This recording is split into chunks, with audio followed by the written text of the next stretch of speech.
예배 자리 가운데 나오신 모든 성도님들을 주님의 이름으로 또 환영하고 축복합니다. 우리 주변 분들과 이렇게 인사 한번 했으면 좋겠습니다. 오늘 이 시간 주님과 친밀한 사귐을 누립시다. 주님과 친밀한 사귐을 누립시다. 아멘. 우리가 오늘 예배 안에서 또 주님 안에 거하며 주님과 친밀한 교제를 나누는 시간이 되기를 간절히 소망합니다. 저는 오늘 정체성에 합당한 삶, 정체성에 합당한 삶 두 번째라는 또 제목으로 우리가 함께 말씀을 나누려고 합니다. 우리가 또 오늘 정체성에 합당한 삶은 어떤 삶의 모습인지 함께 나누고 말씀을 묵상하는 시간이 되었으면 좋겠습니다. 여러분 혹시 이런 표현을 들어보신 적이 있으실까요? PPT 한 장 넘겨주시겠어요? 같이 한번 읽어볼까요? 시작. 그리스도인의 완전. 그리스도인의 완전이라는 표현입니다. 존 웨슬리라는 목사님을 한 번쯤은 들어보셨을 거라고 생각합니다. 근데 그분이 하셨던 설교 중에 하나가 이제 그리스도인의 완전에 대해서 이야기했다라는 것이죠. 제가 질문 하나 드리려고 하는데, 우리가 그리스도인으로서 이 땅에 살아가면서 완전할 수 있을까요, 없을까요? 우리가 이 땅에 살아가면서 그리스도인으로 살아가는데 이 땅에서 완전할 수 있을까요, 없을까요? 여러분들의 생각은 어떠신가요? 혹시 마음속으로 한번 생각해 보시면 좋을 것 같습니다. 그리스도인은 완전할 수 있을까, 완전할 수 없을까? 이 내용은 아마 설교 중반에 또 말미에 아마 다루게 될 것 같은데 한번 고민해 보시고 생각해 보시면 좋을 것 같아요. 여러분, 그리스도인의 완전이라는 표현을 들으셨을 때 여러분들은 어떤 느낌으로 다가오시나요? 이 표현이 여러분들에게는 어떻게 좀 느껴지시나요? 저는 이 그리스도인의 완전이라는 표현을 들으니까 제 개인적으로는 이 말만 들어도 좀 완전 부담스러운 아주 내용과 단어라고 생각이 듭니다. 이 완전이라는 단어가 가지고 있는 이 느낌이 우리에게는 부담으로 좀 다가올 때도 있는 것 같고요. 우리에게는 어려움으로 좀 다가오는 경우도 많이 있는 것 같습니다. 그래서 이 단어 때문에 우리가 뭔가 완벽해야 할 것 같고, 우리가 뭔가 예수님처럼 죄를 하나도 지으면 안 될 것 같은 그런 마음과 생각이 들기도 합니다. 이것을 또 다른 측면에서 생각해 보면 우리 안에 또 실수하고 넘어지는 모습들을 통해 나는 완전하지 못하니까 뭔가 나는 잘못됐어 라는 생각을 한다든지, 내 신앙은 무언가 조금 잘못된 것 같아, 나는 왜 그렇게 살지 못할까라는 고민과 의구심도 들게 만드는 단어인 것 같습니다. 그것이 그리스도의 완전이라는 단어, 그것을 통해 느끼는 좀 부담감이 있는 것 같습니다. 근데 여러분, 오늘 본문 말씀을 보시게 되면 그리스도인의 그 완전을 요구하는 듯한 그런 느낌의 말씀들이 오늘 본문에는 기록되어 있다라는 것이죠. 여러분 6절 말씀을 보시면 6절 말씀에 이렇게 기록되어 있습니다. 그 안에 거하는 자마다 범죄하지 아니하나니 범죄하는 자마다 그를 보지도 못하였고 그를 알지도 못하였느니라 라고 기록되어 있습니다. 여러분, 그 안에 거하는 자, 요한일서에서 거한다는 의미는요, 사귐의 의미, 교제의 의미, 경험했고 체험했다라는 의미와 다 같이 동의어로 사용된다라는 것입니다. 그럼 결국 예수님 안에 거하는 자는 예수님과 사귐이 있고 교제가 있고 예수님의 은혜를 경험한 사람은 지금 어떤 모습이라고 이야기하고 있냐면 범죄하지 않는다라고 기록하고 있다라는 거예요. 결국엔 죄를 짓지 않는다라고 이야기를 하고 있다라는 것입니다. 더 나아가서 그 뒷부분에 이렇게 표현되어 있죠. 범죄하는 자마다, 앞절 말씀입니다. 범죄하는 자마다 그를 보지도 못하였고 그를 알지도 못하였느니라 라고 기록하고 있죠. 여러분, 이 말은 무슨 의미냐면 예수님을 만나고 경험한 적이 없다고 이야기하고 있다라는 거예요. 네가 범죄해? 그럼 너는 예수님을 몰라. 너는 예수님을 경험한 적이 없어 라고 이야기를 하고 있다라는 것입니다. 굉장히 말을 세게 하고 있어요. 이 서신을 기록한 사람이. 너가 범죄하고 있다면, 지금 너가 잘못을 범하고 있다면 너는 예수님을 만난 적이 없다라고 이야기하고 있다라는 거예요. 9절 말씀도 이어서 보시면 이렇게 기록되어 있습니다. 하나님께로부터 난 자마다 죄를 짓지 아니하나니 이는 하나님의 씨가 그 속에 거함이요 그도 범죄하지 못하는 것은 하나님께로부터 났음이라 라고 기록되어 있죠. 여러분, 여기서 하나님께로부터 난 자라는 것은 육체적인 출생이 아니라는 것을 여러분들 잘 알고 있을 것입니다. 하나님의 은혜로 거듭난 사람, 중생을 경험하여 다시 태어난 사람을 지금 이야기하고 있다라는 것이죠. 그렇게 거듭나고 중생한 사람, 하나님께로부터 난 사람은 지금 뭐 하지 않는다고 이야기합니까? 죄를 짓지 않는다라고 이야기를 하는 거예요. 거듭난 사람은 죄를 짓지 않습니다. 중생의 은혜를 경험하고 체험한 사람은 죄를 짓지 않는다라는 거예요. 그리고 우리가 범죄하지 않을 수 있는 이유도 계속해서 이야기해 주는데, 하나님의 씨가 있기 때문에 우리가 범죄하지 않을 수 있다라고 이야기하는 것입니다. 근데 이 하나님의 씨에 대한 해석이 굉장히 다양하더라고요. 이것을 뭐 말씀으로 해석하시는 분들도 있고, 이것을 성령으로 해석하시는 분들도 있고, 뭐 자녀됨의 상태를 가진 신자로 해석하시는 분들도 있다라는 것입니다. 그런데 제가 오늘 이 하나님의 씨에 대한 자세한 해석은 하지 않을 거지만, 이 하나님께로부터 난 자, 거듭나고 어쨌든 중생한 사람은 이 하나님의 씨가 있기 때문에, 그 씨가 뭐 말씀이든 성령이든 그 자녀됨의 상태를 가진 신자의 모습이든 그 씨앗이 있기 때문에 우리는 범죄하지 않을 수 있다라고 이야기하는 것이죠. 결국에 여러분 6절과 이 9절에서 이 범죄하지 않는다는 말, 죄를 짓지 않는다는 말을 우리가 다르게 또 생각해 보면 거룩하게 사는 것과 같다라고도 이야기해 볼 수 있을 것 같습니다. 내가 거룩하니 너희도 거룩하라 라고 말씀하신 것처럼 거룩한 삶을 살아가는 모습이 있다라는 것이죠. 또 다르게 표현해 보면 이 웨슬리 목사님께서 말씀하신 이 그리스도인의 완전, 이 완전의 모습과 비슷하다라는 것을 우리가 알 수 있을 것 같습니다. 그런데 여러분, 우리 삶을 한번 돌아보시고 생각해 보셨으면 좋겠습니다. 여기 계신 우리 모두는 하나님의 은혜를 경험했고 또 중생의 은혜를 체험했으며 하나님께로부터 난 자임을 고백합니다. 아멘이시죠? 그런 우리의 삶 가운데 우리의 삶을 돌아보면 죄를 안 짓는 삶을 살아가나요? 범죄하지 않는 모습이 우리 가운데 있나요? 제가 감히 말씀드리지만 죄를 짓지 않으시는 분은 아마 한 분도 계시지 않을 것입니다. 분명히 우리가 그리스도를 믿기 전보다는 약한 죄, 뭐 작은 죄를 지을 것입니다. 그러나 하나님 앞에서는 이 죄가 크고 작음은 없죠. 한 개라도 죄를 지으면, 우리 눈에 보기에 작은 죄라도 짓는다면 하나님 보시기에는 동일하게 범죄하는 모습이라는 것입니다. 그럼 여러분, 우리는 여전히 범죄하니까 오늘 말씀의 기준으로 본다면 주 안에 거하는 자도 아니고 주를 경험하지도 못했으며 하나님의 자녀가 아니라고 볼 수도 있는 것입니다. 그런데 여러분, 이게 맞나요? 우리가 정말 하나님을 경험하지 않은 사람들입니까? 이게 우리가 정말 그 중생의 은혜를 경험하지 않는 사람들입니까? 그것이 아니라는 것이죠. 그리고 오늘 본문에 기록한 이 요한도 여러분 요한일서 1장, 요한일서 2장, 요한일서 5장의 말씀을 보시면 우리가 구원을 받았고 우리가 하나님께로부터 거듭났지만 죄를 범할 가능성을 전제하며 성경을 기록하는 것들을 우리가 살펴볼 수 있습니다. 그렇다면 도대체 우리는 이 말씀을 어떻게 받아들이고 어떻게 이해해야 할까요? 어떻게 이해해야 할까요? 저는 그래서 오늘 이 웨슬리 목사님의 그리스도의 완전이라는 설교와 함께 이 본문의 말씀을 한번 나눠보려고 합니다.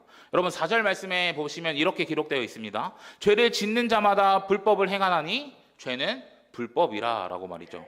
여러분, 죄를 짓는 자마다 불법을 행한다라고 말하고 있습니다. 그런데 여기서 이 불법의 의미가 단순히 법을 어기는 그런 행동만 이야기하지 않는다라는 거예요. 더 정확한 이 표현을 보게 된다면 이 단어는 불법이 아니라, PPT 한 장 넘겨주시겠어요? 이 무법이라는 단어로 봐야 한다라는 것입니다. 이 무법이라는 단어가 더 정확한 번역이라는 거예요.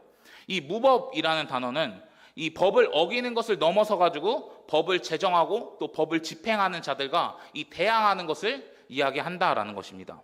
여러분, 우리가 아주 잘 아는 이 아담과 하와의 이야기를 생각해 보면 하나님께서는 이 선악과를 먹지 말라라고 법을 제정해 두셨습니다. 아담과 하와는 그것을 지키면서 살아가야 할 의무가 있다라는 것이죠.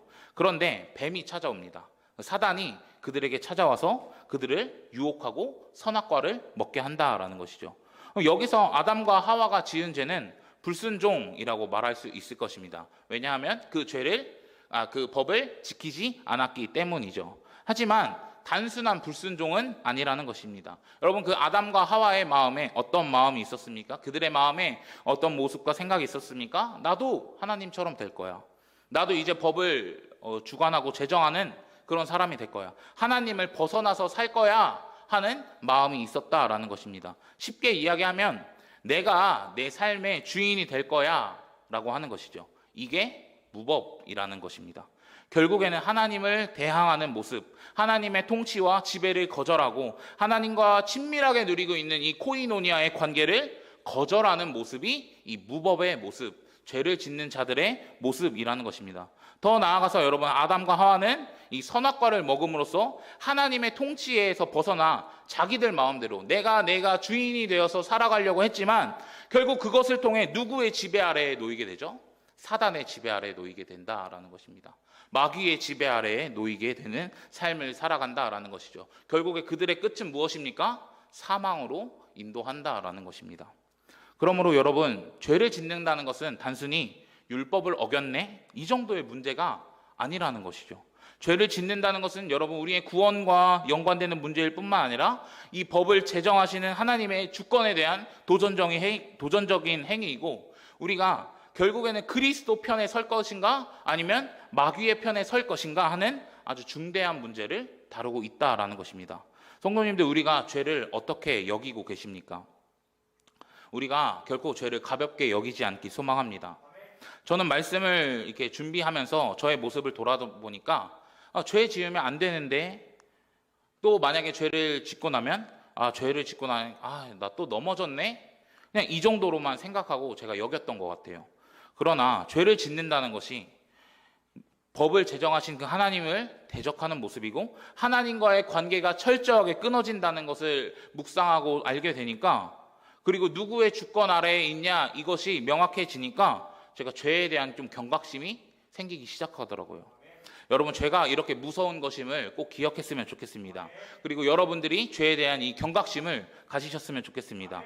그리고 죄에 대한 경각심을 가지시고 이 죄를 멀리하며 하나님의 주권과 하나님의 통치 아래에서 하나님과 친밀한 교제를 누릴 수 있는 그런 사귐의 삶이 있는 여러분들이 되시기를 간절히 소망합니다. 근데 여러분, 그렇게 죄를 지으면서 무법을 행하는 자들을 위해 그리스도께서 하셨던 일이 있다라는 거예요. 그리스도께서 이 땅에 오셔서 하신 일이 우리 가운데 있다라는 것입니다. 오늘 본문 6절과 9절 말씀을 저희가 앞에서 살펴봤는데, 이 6절과 9절의 말씀은 그냥 우리에게 주어진 말씀이 아니라는 거예요. 이 앞절에 5절의 말씀이 있어야 6절이 있을 수 있는 거고요, 8절의 말씀이 있어야 9절이 있을 수 있다라는 것입니다. 그래서 저희가 먼저 5절의 말씀 한 번 더 살펴보도록 할 텐데, 5절 말씀 함께 읽겠습니다. 5절 말씀입니다. 시작. 그가 우리 죄를 없애려고 나타나는 것을 너희가 아나니 그에게는 죄가 없느니라. 아멘. 여러분, 예수님께서 이 땅에 오신 목적이 무엇입니까? 우리를 죄에서 구원하기 위함이라는 것입니다. 하나님을 대적하고 하나님과의 관계를 누리지 못하는 우리를 위해 이 땅에 육신의 몸을 입고 나타나셨다라는 것입니다. 예수 그리스도는 화목제물로서 죄가 없으신 분인데도 불구하고 우리의 모든 죄를 그분이 취하셔서 우리를 정결케 하시고 우리를 깨끗게 하시고 나의 힘으로 해결할 수 없는 이 죄의 문제를 해결하셨다라는 것입니다. 그로 인해 우리는 여러분, 죄와 사망의 검세에서 벗어나 이제는 생명의 영역에 들어갔고 하나님과의 다시 한번 사귐의 자리, 그 친밀한 교제의 자리로 들어왔다라는 것입니다. 이게 복음이고, 여러분, 이 복음으로 말미암아 우리의 정체성이 정해진다라는 것입니다. 다시 한번 우리가 하나님의 자녀로 거듭난 삶을 살아갈 수 있다라는 것입니다. 여러분, 8절 말씀에도 보시면 이렇게 기록되어 있죠. 죄를 짓는 자마다 마귀에게 속하나니 마귀는 처음부터 범죄함이라. 하나님의 아들이 나타나신 것은 마귀의 일을 멸하려 하심이라. 아멘. 여러분, 8절에도 한 번 더 하나님의 아들이 예수 그리스도가 이 땅에 나타나신 이유를 기록하고 있습니다. 그 이유는 무엇입니까? 마귀의 위를 멸하기 위해서라는 것입니다. 여러분, 에베소서 2장 2절 말씀에 이런 말씀이 있습니다. 제가 한번 읽겠습니다. 그때 너희는 그 가운데 행하여 이 세상 풍조를 따르고 공중의 권세 잡은 자를 따랐으니 곧 지금 불순종의 아들들 가운데서 역사하시는 영이라.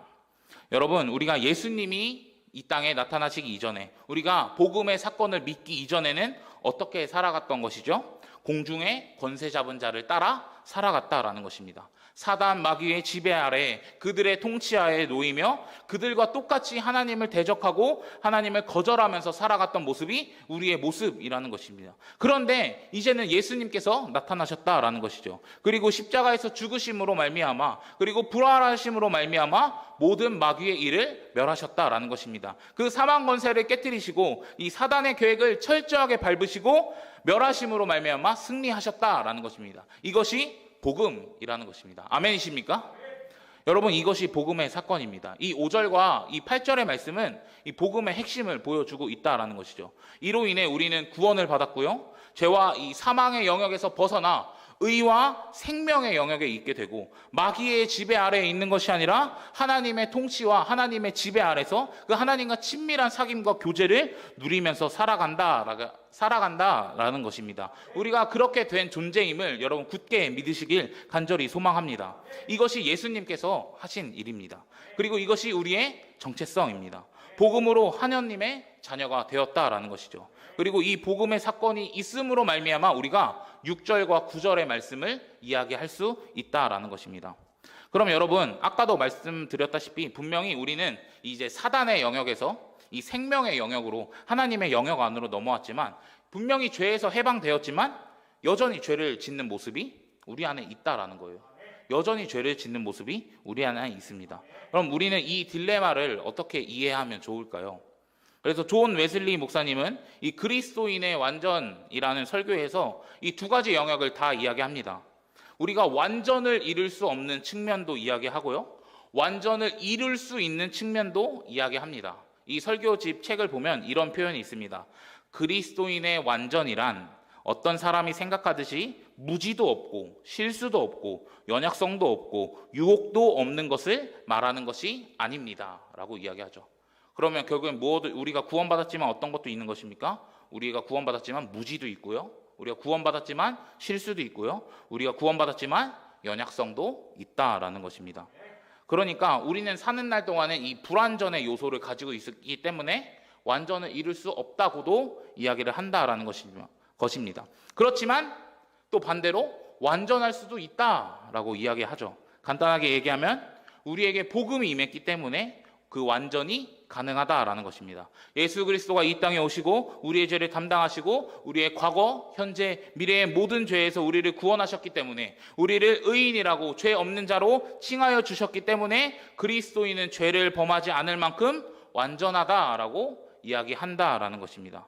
그래서 웨슬리 목사님은 결론적으로 우리에게 이렇게 이야기하고 있습니다. 완전을 향해 끊임없이 나아가라라는 것이죠. 계속해서 성장하며 이 성화를 이루어 나가라는 것입니다. 우리에게 완전함으로 살아가는 것, 우리에게 거룩함으로 살아가는 것이 우리에게 주어진 과제니 그것을 향해 끝까지 달려가라, 그것을 끝까지 성취해라 라고 우리에게 도전하고 우리에게 그 그리스도인의 완전을, 그 거룩함을 이루라고 이야기하고 있는 것이죠. 여러분, 웨슬리 목사님은 그리스도의 완전은 불가능해 보이지만 가능하다고 이야기하고 있습니다. 그 이유를 뭐라고 이야기하냐면 그리스도 안에 있을 때 그것이 가능하다고 이야기합니다. 은총 아래에 있을 때, 그 하나님의 은혜 안에 있을 때 우리는 그 완전함으로 나아갈 수 있다고 이야기하는 것입니다. 그래서 저는 오늘 말씀을 좀 이러한 관점으로 좀 바라보아야 하지 않을까 생각이 듭니다. 우리에게 복음의 사건이 임했습니다. 여러분 모두에게 복음의 사건이 임했습니다. 그리고 우리 모두는 하나님의 은총을 경험했습니다. 그러나 여전히 우리 가운데 죄에 대한 유혹이 있고 연약함이 있다라는 것이죠. 그리고 죄에 넘어질 때도 있고 낙망하고 좌절할 때도 있다라는 것입니다. 그때 나는 연약해, 나는 여전히 유혹이 있으니까 넘어질 수 있어 라고 뭔가 타협하면서 계속해서 죄의 영역에 머물러 있으라고 이야기하는 것이 아니라 이제 나는 구원받은 사람이야. 나는 죄와 사망의 권세에서 의와 생명의 영역으로 넘어간 사람이야. 하나님과 친밀한 사귐과 교제를 누리는 사람이야. 그렇게 믿음으로 선포하면서 더욱더 그리스도 앞으로 나아가라는 것입니다. 더욱더 그리스도를 붙잡으며 그 그리스도의 완전을 향해 달려가라는 것입니다. 거룩함을 향하여, 완전을 향하여 우리는 예수 그리스도를 붙잡고 나아가야 하는 줄 믿습니다. 여러분, 오늘날 그리스도인들의 모습을 보게 된다면 자신의 정체성과 조금은 다른 삶을 살아가고 있는 것 같습니다. 조금 다른 표현으로는 저는 이렇게 표현하는데요. 소속과 머무는 곳이 다르다라는 것이죠. 우리의 소속과 머무는 곳이 다릅니다. 여러분, 이 소속과 머무는 곳이 다르다라는 말이 무엇이냐면, 우리는 아까도 말씀드렸다시피 우리의 정체성은 복음으로 인해 이제 하나님의 자녀가 되었습니다. 그리고 새 영역에, 하나님의 영역에 속한 자가 되었습니다. 그래서 우리는 그 하나님과의 코이노니아 안에 있는 자들이라는 것입니다. 그러나 현재 머무는 곳은 다르다는 거예요. 여전히 죄 가운데 머무는 사람들이 많이 있다라는 것입니다. 여전히 죄악 가운데 거하는 자들이 많이 있다라는 것입니다. 그럼 소속과 이 머뭄의 불일치가 일어나는 것이죠. 그 불일치 상황 가운데 우리가 거룩하려고 애쓰기보다는, 이 완전을 향해 나아가려고 애쓰기보다는 그 상태에 머물러 있는 자들이 많이 있다라는 것입니다. 그리스도인인데도 불구하고 그 죄의 자리에, 악한의 자리에 머물러 있으려고 하는 사람들이 많다라는 것입니다. 그런데 여러분, 그것이 우리의 정체성에 합당한 삶이 절대 아니라는 것을 기억해 주시길 원합니다. 하나님이 기뻐하시고 하나님이 원하시는 삶의 모습은 그런 모습이 아니라는 것이죠. 여러분, 7절 말씀에 이렇게 기록하고 있는데요. 자녀들아, 아무도 너희를 미혹하지 못하게 하라. 의를 행하는 자는 그의 의로우심과 같이 의롭고 라고 기록되어 있습니다. 여러분, 요한일서에서 나타나는 그 이단들의 주장하는 것이 무엇이냐면, 너희 구원받았으니까, 그리고 우리는 이미 모든 죄를 용서받았으니까 죄 짓고 살아도 돼. 왜? 우리는 이미 모든 것을 용서받았으니까 라고 그 이단들이 이야기하고 있다라는 거예요. 그런데 요한은 너희를 미혹하지 못하게 하라고 이야기합니다. 왜일까요? 그게 진리가 아니기 때문이죠. 그게 복음이 아니기 때문입니다. 그리고 나서 의를 행하라고 권면하고 있습니다. 왜 의를 행하라고 할까요? 구원받은 자는 받은 자의 열매가 나타나기 때문입니다. 하나님이 의로우심으로 말미암아 하나님의 자녀인 우리도 의의 열매를 맺으면서 살아가야 하기 때문입니다. 그래서 의를 행하라고 이야기하는 것이죠. 그럼 결국 의를 행하는 모습은 무엇입니까? 결국 이 소속과 머무는 곳이 일치된 삶을 이야기하고 있다라는 것입니다. 사랑하는 성도 여러분, 지금 여러분들은 어디에 계십니까? 하나님의 자녀로서, 또 하나님의 백성으로서 이 코이노니아 안의 영역에, 주님 안에 여러분 잘 계신가요? 아니면 구원받았지만 나는 분명히 새 영역으로 옮겨져서 새로운 정체성으로 살아가는 사람이지만 여전히 죄 가운데 거하면서 살아가시나요? 여러분, 우리는 이 소속과 머무는 곳을 일치해야 하는 줄 믿습니다. 우리는 하나님의 백성입니다. 우리는 하나님의 자녀입니다. 이것이 우리의 정체성임을 기억하시면서 이 하나님과의 교제를 누리는 그 자리 안에 머무시는 성도님들이 되시기를 간절히 소망합니다. 그러므로 말미암아 우리는 계속해서 거룩함을 향해, 그리고 의를 향해, 그리고 완전함을 향해 나아가야 한다라는 것이죠. 그분의 의로우심처럼 우리도 의롭게 살아가야 하는 줄 믿습니다. 은총 안에 있으면 가능합니다. 그리스도 안에 머물면 가능합니다. 하나님과의 그 깊은 교제로 나아간다면 우리도 그리스도인의 그 완전을 향해 나아갈 수 있는 줄 믿습니다. 마지막으로 한 이야기를 들려드리고 좀 마무리하려고 합니다. 제가 자주 유튜브로 예배 드리는 그 교회의 목사님의 설교 중에 좀 이런 간증을 좀 해주시더라고요. 그 목사님은 청년들에게 이렇게 말씀한다고 하십니다. 얘들아, 술 먹어도 괜찮아. 얘들아, 담배 피고 있어도 괜찮아. 그런데 우리 일단 예수님을 먼저 알아봤으면 좋겠어. 예수님이 누구신지, 예수님이 우리에게 주신 그 기쁘기만 한 복음의 소식이 무엇인지, 너에게 주신 그 생명의 이야기가 무엇인지, 그것을 듣고 그것을 누리는 일은 포기하지 말자라고 이렇게 이야기하신다고 합니다. 그리고 나서 한 청년에 대해서 이야기해 주시더라고요. 그 청년이 막 이렇게 피어싱이라고 막 이렇게 바늘 같은 거 박는 거 있잖아요. 그거를 막 20개, 30개씩 하는 막 청년이라고도 하고, 이 세상에서 또 살아가면서 이 상처도 엄청나게 많이 받은 또 청년이기도 하고, 이 세상의 나쁜 가치관들 있잖아요. 성경과 전혀 반대되는 그 가치관으로 똘똘 뭉친 그런 청년이 있었다고 합니다. 그래서 목사님이 그 청년에게도 동일하게 이야기했대요. 청년아, 우리가 그리스도에 대한 이야기는 포기하지 말고 듣자. 복음에 관한 이야기는 포기하지 말고 듣자. 그 생명에 관한 이야기는 우리가 포기하지 말고 듣자라고 이야기를 했다라는 것이죠. 그래서 그 청년이 이제 그 교회를 다니고 시간이 지나면서 복음을 듣고 이제 죄를 해결하신 그 예수 그리스도에 관한 이야기를 들으니까 조금씩 변하기 시작했다라는 것입니다. 근데 뭐 완전히 변화됐다 이런 건 아니지만 그 은혜가 너무 커서 이제는 자신의 이 삶과 좀 상관없이 이런 마음이 들었다고 해요. 복음을 전하고 싶다라는 마음이 들었다고 합니다. 그래서 교회에 있는 그런 리더 훈련에 참여하기 시작했고 그 안에서 훈련을 받기 시작했다고 이야기를 해요. 그런데 그 리더 훈련 첫 번째 모임에서 이렇게 잘 마무리를 하고 마지막에 목사님이 혹시 질문 있는 사람 질문 있어? 이렇게 물어봤는데 그 청년이 이렇게 손을 들고 이야기를 했다고 합니다. 목사님, 저 솔직하게 말할게요. 저 아직도 담배 피고 있어요. 저 아직도 담배를 피고 있는데 이거 들어도 돼요? 이렇게 물어봤다고 해요. 저 이게 고민이 돼서 물어봐요. 저 이거 들어도 돼요? 이렇게 질문했다고 합니다. 그때 목사님은 어떻게 대답하셨을까요? 동일하게 대답했다고 합니다. 담배 피워도 괜찮아. 그런데 내 안에 있는 예수님이 행하신 일, 그 사랑을, 그 복음을 더 듣고 더 누리자. 그래서 그 청년이 어떻게 행동했냐면 그 목사님의 말씀에 감동을 받았다고 표현하시더라고요. 감동을 받아서 담배를 더 피기 시작했다고 합니다. 계속해서 저는 이제 그 감동을 듣고 이젠 담배 끊었겠구나 생각을 했는데 담배를 더 폈대요. 앞에서도 당당하게 피고 막 그랬다고 합니다. 그런데 시간이 지나고 어느 날 그 청년에게 폭포수와 같은 은혜가 임했다라는 것이죠. 그리고 그 은혜를 경험하고 찾아와서 담배를 피고 싶은 마음이 사라졌어요. 목사님, 저 그런 마음이 사라졌어요 라고 이야기하면서 저 이제 담배 끊을 거예요. 저 담배 끊는 거 100일 되면은 목사님 맛있는 거 사주세요. 이렇게 이야기를 했다고 합니다. 여러분, 그 청년은 금연에 성공했을까요? 안 했을까요? 금연에 성공했으니까 제가 말씀을 드리겠죠. 금연에 성공했다라는 것이죠. 그리고 그 청년은 더욱더 자라나고 성장하여서 그 교회의 핵심 리더로 성장했다라는 것입니다. 여러분, 저는 이 이야기의 핵심이 담배를 끊은 그 결과, 그것도 너무나 중요하지만 그 이 중간에 목사님께서 계속해서 말씀하시는 것이 핵심이라고 생각합니다. 복음을 들어라. 그 예수님의 사랑과 그 구원의 은혜를 듣고 누려라. 저는 이것이 핵심이라고 생각합니다. 왜냐하면 죄를 끊는 일, 우리가 거룩으로 나아가는 일, 그리스도인의 완전으로 나아가는 길은 나의 힘과 나의 능력으로 되는 것이 아니라 예수 그리스도의 은혜와 은총이 있기 때문에 가능한 일이기 때문입니다. 그리스도 안에 우리가 계속해서 머물 때, 하나님과의 그 기쁜 교제 가운데 나아갈 때야 그 죄가 끊어지는 은혜가 있기 때문인 줄 믿습니다.